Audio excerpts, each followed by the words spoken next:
যে ৰাজ্য চৰকাৰে ইয়াৰ কৰ্মচাৰী আৰু পেঞ্চনাৰসকলক 11% অতিৰিক্ত মৰগীয়া বানচ প্ৰদান কৰিছে।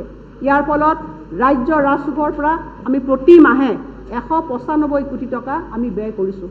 মৰগীয়া বানচ আৰু 3% বৃদ্ধিৰ ঘোষণা কৰা হৈছে, যাৰ ফলত প্ৰতি মাহে 58.26 কোটি টকা আমাৰ অতিৰিক্তভাৱে ব্যয় হ'ব।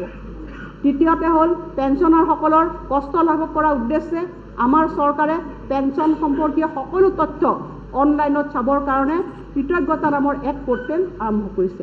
পেঞ্চনৰ আবেদন পৰীক্ষা কৰা আৰু সময়মতে পেঞ্চন প্ৰদান কৰা সহজসাধ্য কৰিবৰ কাৰণে সমগ্ৰ ৰাজ্যজুৰি পেঞ্চন সেৱাখণ্ড স্থাপন কৰি থকা হৈছে। অধ্যক্ষ মহোদয়, ভৱিষ্যতলৈ আমি GPF, লিভ এনকেচমেণ্ট আৰু GIS আদি অৱসৰৰ পিছত সকলো লাভালাভ এখন একক উইণ্ডোৰ জৰিয়তে প্ৰদান কৰিম, ছিংগল উইণ্ডোৰ জৰিয়তে আমি প্ৰদান কৰিম। ক্ষেত্ৰ বিষয়া DDOসকলক ইয়াৰ বাবে প্ৰয়োজনীয় কৰ্তৃত্ব প্ৰদান কৰা হৈছে।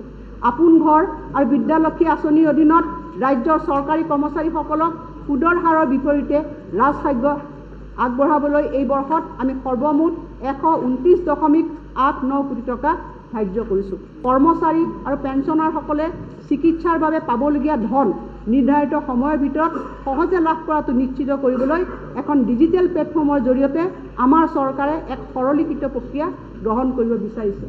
অটল অমৃত অভিযান ছ'চাইটি হ'ব নডেল এজেঞ্চি, যাৰ অধীনত এটা উৎসৰ্গিত IT পৰ্টেল মুকলি কৰা হ'ব, যিয়ে এক নিৰ্দিষ্ট সময়সীমাৰ ভিতৰত কৰ্মচাৰী পেঞ্চনাৰসকললৈ গ্ৰহণযোগ্য ধন মুকলি কৰাৰ বাবে প্ৰস্তাৱসমূহৰ সকলো প্ৰক্ৰিয়া সম্পাদন কৰিব।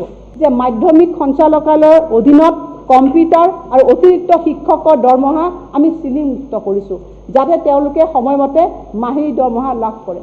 অধ্যক্ষ মহোদয়, অসম প্ৰাথমিক তথা মাধ্যমিক বিদ্যালয় শিক্ষক নিয়মীয়া আৰু বদলি আইন 2020 অনুসৰি একক শিক্ষকৰ মিউচুৱেল ট্ৰান্সফাৰ, আন্তঃজিলা বদলি আৰু অন্তঃজিলা বদলি কোনো মানৱীয় হস্তক্ষেপ অবিহনে আমি উল্লেখ কৰা মতে এই অনলাইনত উপলব্ধ হ'ব।